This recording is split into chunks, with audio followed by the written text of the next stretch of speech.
amigos, hermanos, conocidos.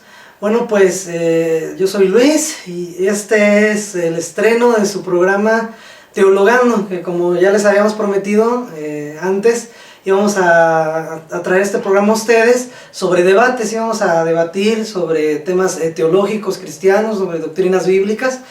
Cabe mencionar, ya para sentar esto de una vez, que nuestro objetivo no es dejarles una doctrina a fuerzas que ustedes imponérselas, sino más bien es que ustedes puedan apreciar un buen debate y ustedes bajo su criterio puedan analizar qué es lo que realmente van a aceptar, ¿no? Cada quien, ahora sí que bajo su criterio personal, sabrá qué puntos aceptar y qué no. Y bueno, como estreno precisamente en nuestro primer programa decidimos empezar con este tema, los famosos Nefilim, ¿no? Realidad, mito, misterio bíblico. Bueno, pues de qué se trata realmente, ¿no? Si es un mito, si es realidad, si es misterio. Y bueno, pues ustedes sacarán sus propias conclusiones, no queremos, como les repito, imponer algo, un punto de vista, ni tampoco es el objetivo llegar a una conclusión, ¿no? Es, hay ciertos debates que así se manejan, ¿no? Pero bueno, sin más preámbulos, bueno, los voy a dejar con dos hermanos que invité para esto. No voy a participar yo de este debate. Los dos hermanos son maestros en la Biblia. Uno de ellos, de hecho, es director de un instituto bíblico. Es Jorge Manuel Vigenor Cruz y mi hermano Luis Carlos Díaz Limón. Y bueno, este debate trata acerca del pasaje en Génesis 6, capítulo 6, versículos del 1 al 4, sobre si estos seres realmente son procreación de humanos con ángeles o se refiere realmente a otra cosa. Bueno, aunque son tres posturas las que hay, nosotros vamos a tomar las dos principales. Así que bueno, los dejo y espero que les guste este video, lo comenten, le den like y lo compartan con sus conocidos en Facebook, en Twitter, en donde quieran. Bueno, pues hasta luego. Nos vemos. Bueno, Dios les bendiga. La base para este tema vamos a tener a lo que es Génesis capítulo 6, verso 1 al 4, que dice así: Aconteció que cuando comenzaron los hombres a multiplicarse sobre la faz de la tierra, y les nacieron hijas, que viendo los hijos de Dios que las hijas de los hombres eran hermosas, tomaron para sí mujeres, escogiendo entre todas. Y dijo Jehová: No contenderá mi espíritu con el hombre para siempre, porque ciertamente él es carne, mas serán sus días 120 años. Había gigantes en la tierra en aquellos días. Y también después que se llegaron los hijos de Dios a las hijas de los hombres, y les engendraron hijos. Estos fueron los valientes, que desde la antigüedad fueron varones de renombre. Ahora, la cuestión de los Nefilim, yo creo que más el hecho de que si existieron o no existieron los Nefilim, más bien lo que siempre se cuestiona es el origen de los Nefilim, o el origen de cómo se da esta unión, puesto que precisamente en el hebreo, la palabra para gigantes, que se tradujo como gigantes, es Nefilim o Nefileos, que aún en otras versiones bíblicas precisamente se sigue manteniendo. O en lo que es también en Strong, la podemos encontrar, y lo que es precisamente esta concordancia Strong nos manda directamente a lo que es la palabra Nefilim, que se tradujo como gigantes. Yo creo que entonces el origen, más bien lo que se cuestiona es el origen de los Nefilim. Si verdaderamente son ángeles caídos o si son otra postura que llegan a llamar, son los hijos de Seth, y hay otra postura que son hijos de los hombres, etc. Ahora, para empezar, habría que cuestionarnos unas preguntas antes de. Dice que precisamente eran gigantes. Los gigantes en la Biblia dice que medían cerca entre los 4 y 5 metros de altura. Dice que precisamente había estos gigantes. No pueden ser hijos de los hombres, porque hoy en día, si nosotros pusiéramos al hombre más pecador y a la mujer más pecadora, y estos se casaran, se unieran y tuvieran hijos, es muy poco probable que ellos concibieran hijos hijos de 4 o de 5 metros. En los récords Guinness del siglo pasado hubo un hombre que alcanzó solamente hasta los 2.5 metros de estatura. Entonces, ¿en cuántos siglos? Pero aquí precisamente hay otro de los puntos que nos marca, ¿verdad? Cuando dice, aconteció que comenzaron los hombres, cuando dice los hombres se está refiriendo a la raza humana, a multiplicarse sobre la faz, y les nacieron hijas. Ojo, entonces son las hijas de los hombres. Sabemos bien precisamente que tanto las hijas de los hombres como los hijos de las mujeres se les llamaba también los hijos de Adán y las hijas de Eva. Pero no se les mencionaba los hijos de Dios. Nosotros somos hijos de Dios no por algo natural o carnal, sino porque Cristo es el intermediario por nosotros para ser hechos hijos de Dios. Pero en la Biblia solamente se le denomina precisamente hijos de Dios a los ángeles. Y eso lo podremos observar precisamente en Job, capítulo 1, verso 6, que es uno de los pasajes que muchos recordaremos, que dice así. Dice, un día vinieron a presentarse delante de Jehová los hijos de Dios, entre los cuales vino Satanás también. Sabemos bien que en este pasaje bíblico no se está presentando en ningún momento ningún hombre, ninguno de los hijos de Adán. Sabemos bien, por toda la referencia en Job, que son ángeles. Por eso se les llama los hijos de Dios. Pero si regresamos precisamente a Génesis, capítulo 6, vamos a observar cómo se hace una distinción. Dice, llegaron los hijos de Dios a las hijas de los hombres. Entonces, ¿por qué no mejor pusieron, se llegaron a ellas los hijos de los hombres y las hijas de las mujeres?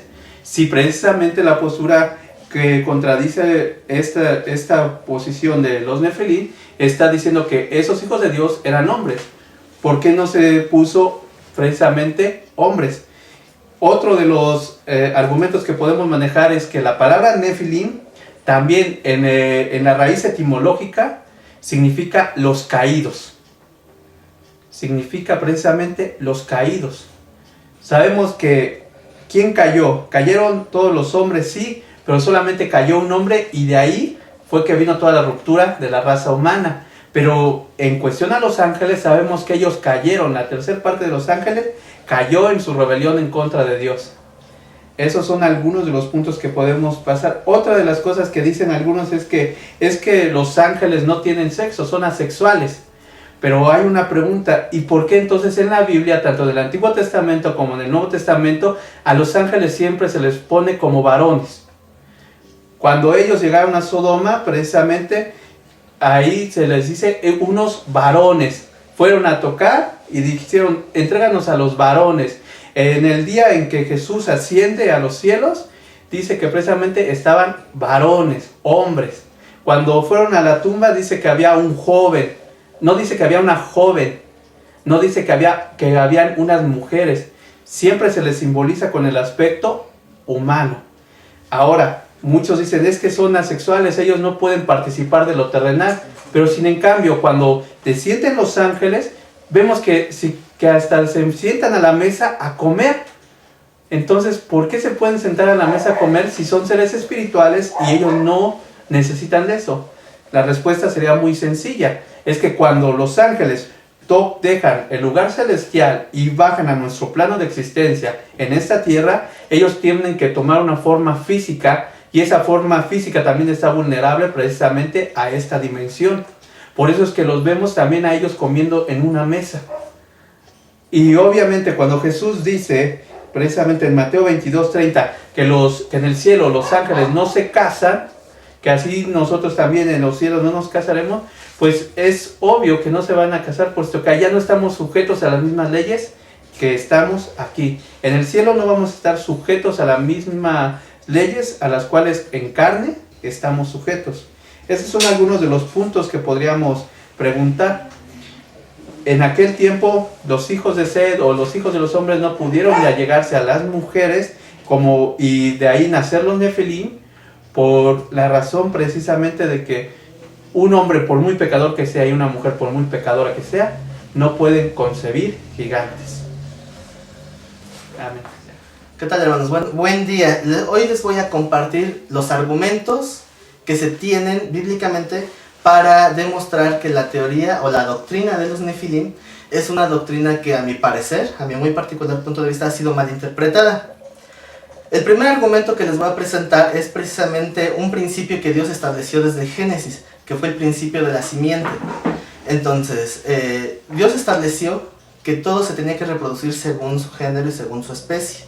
Esto, bueno, los que mantienen la postura de los Nefilim dicen que esto solamente aplica para las cosas terrenales y que precisamente la desobediencia de estos seres espirituales radica en que ellos hicieron algo que era en contra de la naturaleza.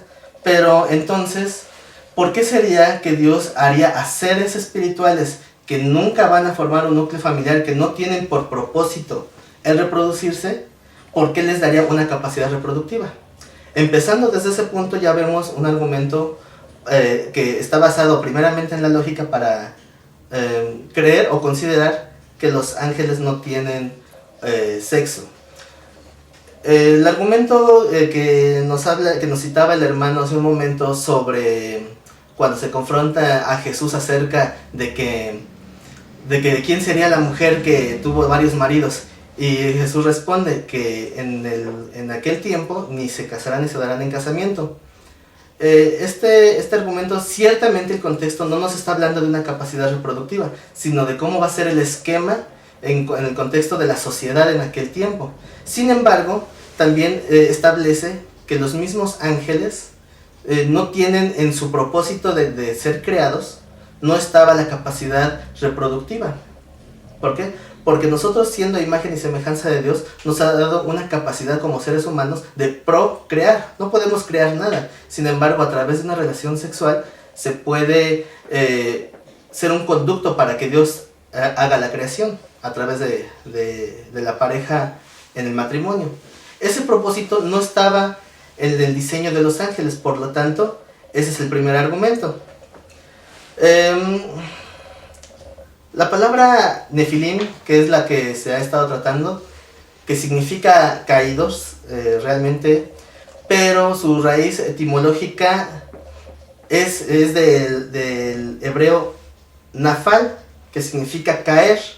Sin embargo, vemos que desde ahí ya no es la primera palabra, porque Nefil o Nefilim nos habla de gigantes. También se lo describe el diccionario Strong como derribador, patán o tirano. Ahora, el argumento o la postura que desmiente a la doctrina de los Nefilim es que estos seres espirituales que eran demonios, y los demonios que habían caído a la tierra, ellos habían tenido relaciones sexuales con las mujeres humanas. Sin embargo, todos los que han perdido la comunión con Dios, se les podría llamar de la misma manera, caídos. Ahora, cuando nosotros estudiamos la Biblia, la tenemos que estudiar en un contexto general, porque por lo regular tienden a dividir aquí, en esta doctrina, el Antiguo Testamento y el Nuevo Testamento, para decir que en el Antiguo Testamento solamente a los ángeles se les llama hijos de Dios, y en el Nuevo Testamento ya no lo toman en cuenta. ¿Por qué? Porque obviamente el concepto de un hijo de Dios, como nosotros los hombres, no era considerado. Sin embargo, la Biblia no cambia, la Biblia tiene que leerse en un contexto general.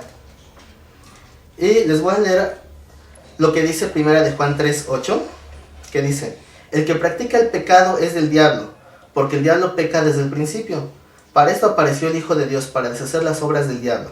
Todo aquel que es nacido de Dios no practica el pecado, porque la simiente de Dios permanece en él, y no puede pecar porque es nacido de Dios. En esto se manifiestan los hijos de Dios y los hijos del diablo. Todo aquel que no hace justicia y que no ama a su hermano, no es de Dios, porque este es el mensaje que habéis oído desde el principio, que nos amemos unos a otros, no como Caín, que era del maligno y mató a su hermano. ¿Y por qué causa lo mató? Porque sus obras eran malas y las de su hermano justas. Hermanos míos, no os extrañéis si el mundo os aborrece. Como vemos, aquí tenemos una demostración bíblica donde la misma Biblia avala que Caín era considerado hijo del diablo. En otra ocasión también encontramos a Jesús confrontando a los fariseos, diciéndoles: ustedes no son hijos de Abraham, porque si fueran hijos de Abraham, harían las obras de Abraham. Después ellos dicen: somos hijos de Dios. Dicen: menos, porque si fueran hijos de Dios, harían las obras de Dios. he aquí que ustedes son hijos del diablo, porque hacen las obras del diablo. Entonces es un principio que es revelado en el Nuevo Testamento, pero que aplica a todo el contexto general de la Biblia. Cuando estudiamos todo el propósito y el plan de Dios, encontramos dividido en 7 dispensaciones. Cada una de estas dispensaciones se rigen por 3 características. Había una orden de Dios, hubo una desobediencia de parte del hombre y en consecuencia vino un juicio. Después Dios daba un nuevo pacto. Como anteriormente era el pacto de la ley, posteriormente viene Jesucristo y estamos bajo el pacto de la gracia. Pero ¿cuál es la segunda dispensación? La primera dispensación, la edénica, consta en el mandato de que no debían comer del fruto de la ciencia del bien y el mal. Como ya sabemos, Adán y Eva desobedecieron y el juicio fue la expulsión. Pero viene un nuevo pacto. Y la única instrucción que encontramos de este nuevo pacto es mantener separadas las simientes. Como lo dice en Génesis 3:15, y pondré enemistad entre ti y la mujer, entre tu simiente y la simiente suya. Esta te herirá en la cabeza y tú le herirás en el calcañar. ¿Qué instrucción podemos encontrar ahí? Precisamente la mayoría de los teólogos concuerdan que la instrucción ahí era mantener separada la simiente. Las dos simientes, que la palabra simiente se entiende como descendencia, como linaje o como hijo. Entonces, ¿cuál era la simiente de la mujer y la simiente de la serpiente? Como leímos en primera de Juan, ahí nos aclara que la simiente de la serpiente iba por el linaje de Caín. Y la simiente de Dios iba a ser por aquellos que seguían invocando el nombre de Dios, como nos lo dice en el mismo relato de Génesis. Ahora, hay algo todavía más indicativo aún. Cuando nosotros leemos el pasaje de Génesis donde nos habla el punto conflictivo de esta tarde, encontramos algo interesante. Dice: aconteció que cuando comenzaron los hijos, con los hombres a multiplicarse sobre la faz de la tierra y les nacieron hijas, viendo los hijos de Dios que las hijas de los hombres eran hermosas, tomaron para sí mujeres, escogiendo entre todas. Y Jehová dijo: no contenderá mi espíritu con el hombre para siempre, porque ciertamente él es carne, mas serán sus días 120 años. Aquí el punto clave es el 4. Si lo leemos con detenimiento, dice: había gigantes en la tierra en aquellos días. Está diciendo que los gigantes ya existían. Y también después que se llegaron los hijos de Dios a las hijas de los hombres, les engendraron hijos. Estos fueron los valientes que desde la antigüedad fueron varones de renombre. Aquí nos dice claramente que ya había antes gigantes y ya había después. También esta doctrina defiende que el diluvio fue para eliminar esta raza de gigantes, lo cual hubiera sido un error de parte de Dios, porque después del diluvio seguía habiendo gigantes, lo cual significa que no fue muy efectivo. Entonces, ¿quiénes eran estos varones de renombre? Aquellos que a través de juntarse, aquellos que no conocían a Dios y los que sí conocían, aunque había razas de gigantes ya, ellos empezaban a conocer, por eso se conocía como valientes, porque empezaban a tener principios bíblicos, empezaron a tener ya otra manera de pensar y por eso eran reconocidos como valientes. Entonces tenemos argumentos suficientes para demostrar que los Nefilim solamente fue una malinterpretación de algo que ya existía y siempre ha existido, que son los gigantes, tal vez más de mayor estatura, tal vez de menor estatura, pero siempre han existido, incluso hasta nuestros días. Gracias. Bueno, habiendo escuchado esto, hay algunas preguntas que nos debemos de hacer también. En primer lugar, si aquellos hombres eran hombres valerosos y precisamente eran bajo las órdenes de Dios, eran hombres piadosos, nobles, religiosos, la pregunta es, entonces, ¿por qué se enojaría Dios si un hombre, uno de sus hijos, había tomado para sí una mujer, una hija de los hombres? No debería de haber enojo, puesto que Dios mismo dijo: multiplicaos, ¿no? Sojuzgar la tierra y multiplicaos. Y recordando también que en aquel tiempo algunos llegaban a tener más de una sola mujer, no solamente tenían una mujer, aunque en el plan de Dios sabemos que Él solamente había designado una. Sabemos bien que varios de los profetas, varios hombres de Dios llegaron a tener más de una. Entonces, ¿por qué se enojaría Dios si uno de sus hijos, un hombre noble, un hombre valeroso, conforme a lo que él estaba diciendo, tomara a una hija de los hombres. Creo que ahí estaría en desacuerdo un poco con esa cuestión, puesto que entonces, si se estaba cumpliendo uno de los mandatos de Dios, ¿por qué Dios se enojaría? Otra de las cuestiones, sabemos bien que fue efectivo, la muerte de los gigantes sí fue efectiva. Cuando viene el diluvio universal, en el tiempo de Noé, estos gigantes mueren, los Nefilim mueren, porque más adelante ya no vuelven a aparecer los Nefilim. Los gigantes que aparecen ya no se les llama como los Nefilim, sino se les llama los Rafaín o los Rafá. Es una palabra hebrea que precisamente se traduce como gigantes. Entonces son dos razas distintas, dos razas de gigantes muy distintas. Una precisamente raza de gigantes pre-Noé o en los tiempos de Noé o pre-dilúvica, y otra raza post-dilúvica, después del diluvio. Entonces no podemos decir, y eso se ha malinterpretado mucho, en que muchos llegan a pensar que cuando hablamos de los gigantes, los ponemos a ambos tipos de gigantes como si fuera el mismo, y no es así. Es como también cuando se ha mencionado sobre las cuestiones del mundo preadámico. Son cosas muy distintas. Sabemos que los ángeles estuvieron en esta tierra. Sabemos que los ángeles tuvieron que someterse a las leyes de esta tierra en otro tiempo. Ahora bien,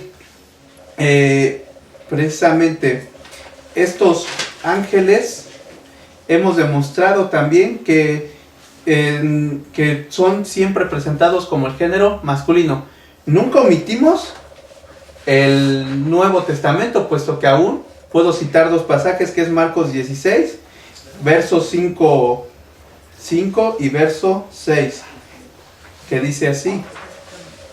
Marcos capítulo 5.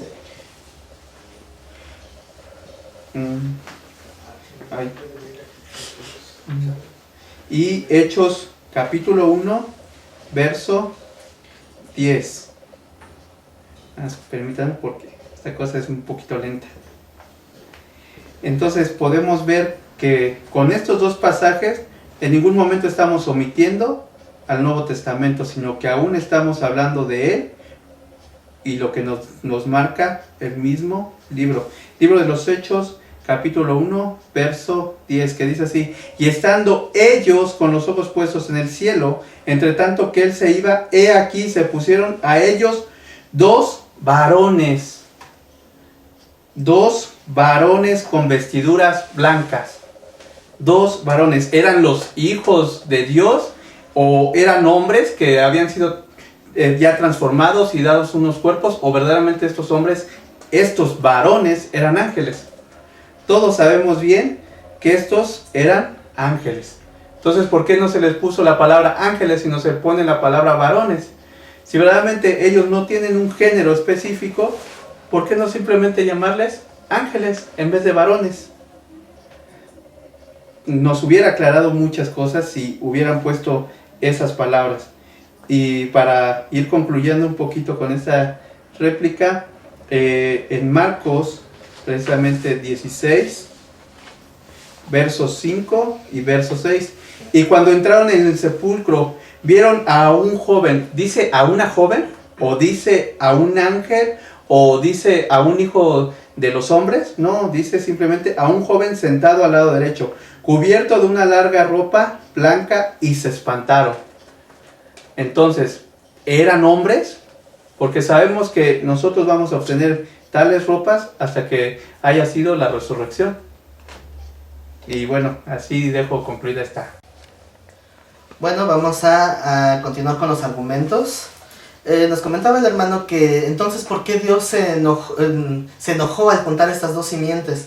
Fue precisamente porque la orden dispensacional era mantenerlas separadas, porque eso es lo que nos mantenía en santidad. Es como algunos dicen, ¿por qué Dios fue tan injusto en seleccionar al pueblo de Israel como su pueblo escogido? ¿Por qué a los demás pueblos no? Porque si vemos la historia del pueblo, Dios iba separando gente que aún buscaba su nombre. Y cuando ya nadie lo buscaba, buscaba en el corazón de la gente. Así es como seleccionó a Abraham. Y le dice, salte de tu tierra y de tu parentela y ve a la tierra que yo te mostraré. Y ahí sigue manteniendo ese linaje de donde iba a llegar nuestro Salvador Jesucristo. Entonces se enojó precisamente porque al mezclarse empiezan a combinarse. Y sí, hubo gente piadosa que buscaba hacer aún la voluntad de Dios, aunque se habían cruzado las simientes. Como tenemos el ejemplo en Timoteo, cuya madre era judía y padre era griego, y aún así Timoteo buscaba de Dios. Sin embargo, también por el otro lado, también se contaminaban con cosas del mundo, cosas que iban separando de Dios. Y la respuesta, y precisamente la conclusión es que la tendencia del hombre iba de continuo al mal. Por eso es que Dios determina dar este juicio.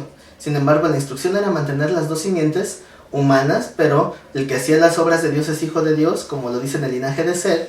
Y el linaje de Caín empezó a buscar las cosas del mundo. Como nosotros podemos ver en el linaje de Caín, empezó a haber desarrollo social, desarrollo cultural, desarrollo incluso tecnológico. Ajá. Por eso es que se enoja Dios al unir las dos simientes. El segundo argumento era de que siempre son en género masculino. Bueno, yo voy a demostrar con la Biblia que eso no es así. Porque como los seres espirituales pueden tomar cualquier forma, incluso podemos ver en Ezequiel algunas figuras que ni siquiera son de varón o hembra, sino vemos seres con diferentes rostros, con diferentes aspectos de águila, de león, en fin. Pero aún así hay un argumento, hay un texto que les voy a leer a continuación. Es en Zacarías 5:9. Dice: alcé luego mis ojos y miré, y aquí dos mujeres que salían, y tenían viento en sus alas, y tenían alas como de cigüeña, y alzaron el efa entre la tierra y los cielos. Como vemos aquí, los seres espirituales, al no tener cuerpo, pueden tomar cualquier apariencia que ellos deseen o necesiten. Como en Ezequiel tomaron una apariencia tal vez que para nosotros podía ser grotesca, pero tenía una enseñanza ahí que en este momento no voy a discutir. Sin embargo, aquí tenemos un texto bíblico que nos habla de que los ángeles también podían presentarse como mujer. Sin embargo, en ninguno de estos textos y en ninguno de los que se han mencionado donde salen como varones han sido relacionados con una capacidad reproductiva. Sin embargo, ¿por qué se les llama varones en la mayoría de los casos? Porque el varón es la figura de autoridad que Dios ha designado. Por eso es que cada vez que nosotros vemos varón, es una figura en la que está representando la autoridad de parte de Dios. Por ejemplo, cuando Eva pecó, Dios no le pidió cuentas a Eva primeramente, primero fue con el varón. De hecho, el pecado a la luz de la Biblia entró por un varón, que fue Adán.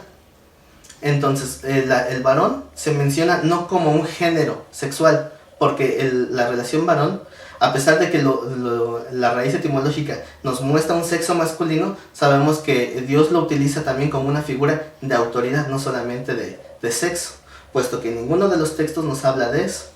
Ahora, hay demonios que son considerados sexuales, que ha habido incluso testimonios de ataques sexuales por demonios, llamados estos demonios incubos, aquellos que toman apariencia masculina y violan mujeres. Pero también hay otros que se llaman sucubos, que son aquellos que incluso violan hombres, que han tomado forma incluso femenina. Entonces vemos que que de ninguna de esas personas ha habido un testimonio, hasta donde yo conozco, que haya habido algún embarazo por parte de estos seres, aunque en nuestra actualidad sigue habiendo testimonios de ataques sexuales por parte de demonios. Entonces, para ir cerrando estos argumentos, bueno, como yo comentaba en un principio, el texto nos decía, había gigantes en aquel tiempo, y aún después de que los hijos de Dios se unieron a las hijas de los hombres, por lo cual vemos que la misma escritura, desde el texto base de esta plática, la misma texto nos dice que no tenía nada que ver con lo sexual. Realmente no hay, en cuanto a los ángeles, no hay ningún texto que nos hable de una manera directa. Podemos ver que todos son conjeturas, todos son suposiciones. Sin embargo, de los argumentos que se han presentado esta noche por mi parte, no considero que haya habido algún argumento en contra, algo que derribe los argumentos que se han establecido. Eso es todo, gracias. Bueno, se han presentado diversos puntos de vista al referente. Como dijimos al principio, el tema de los Nefilim es sin duda curioso, es sin duda algo que está ahí en la Biblia. Obviamente sabemos que no beneficiará en cuanto a nuestra salvación si lo conocemos o no, si lo aceptamos o no, hermanos. Es algo meramente algo que Dios nos ha puesto ahí. Sabemos bien que aún hay muchos secretos que Dios nos ha revelado y que quizás nunca nos revele, y menos ahorita estando precisamente en esta carne, porque somos limitados en cuanto al conocimiento, nuestra mente está muy limitada, pero sí que no ignoremos de las cosas que Dios nos puede presentar. Seamos objetivos cuanto al respecto. Si aceptamos que existieron y que se dio por el origen precisamente de ángeles caídos, pues atendamos, así como lo creyó en su momento precisamente Lot, cuando estando en su casa los varones de Sodoma le pedían que allegarse a los ángeles en una forma sexual, y él dice, no, mejor con mis hijas. Pero bueno, ese es un punto que ya algún día discutiremos en otro momento. Pero sí es importante que este tema no lo veamos solamente por el morbo o solamente por a ver si yo le puedo ganar a otra persona en conocimiento o no, sino más bien ver cuán sabio es Dios, en que nos esconde también muchas cosas.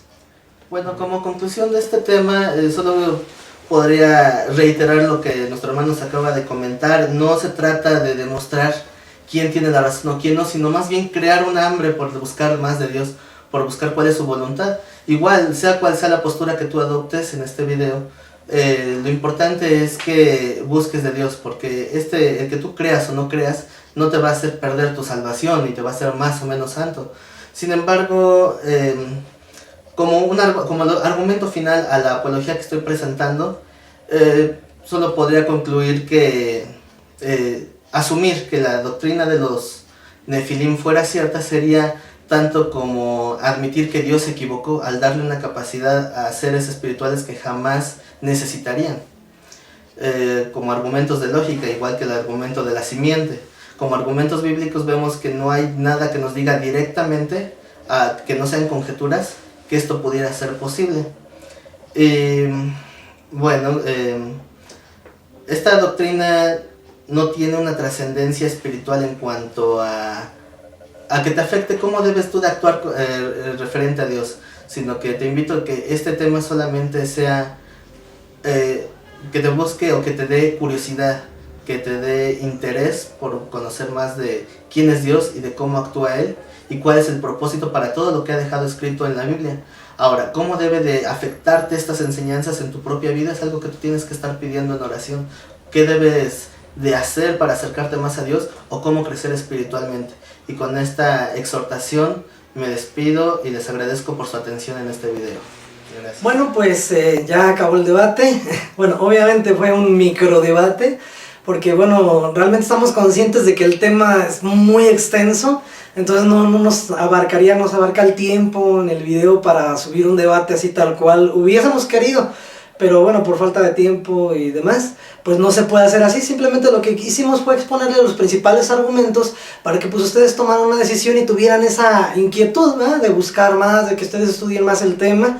Y bueno, que espero que haya sido de bendición a su vida, no les genere ninguna polémica, sino más al contrario, que eso les lleve más bien a estudiar la palabra de Dios más a fondo, a preocuparse más por conocer más. Digo, en lo personal a mí me encantan los misterios bíblicos, por así decirlo. O sea, yo también todavía no sé hacia cuál inclinarme mucho, pero pues también sigamos estudiando más este tema. Y bueno, les pido por favor, bueno, lo compartan, denle like en la página de Facebook, compártanlo en Twitter, compartan nuestra página, métanse sobre todo a YouTube. Recuerden que lo que nos ayuda mucho son las reproducciones y los likes en YouTube.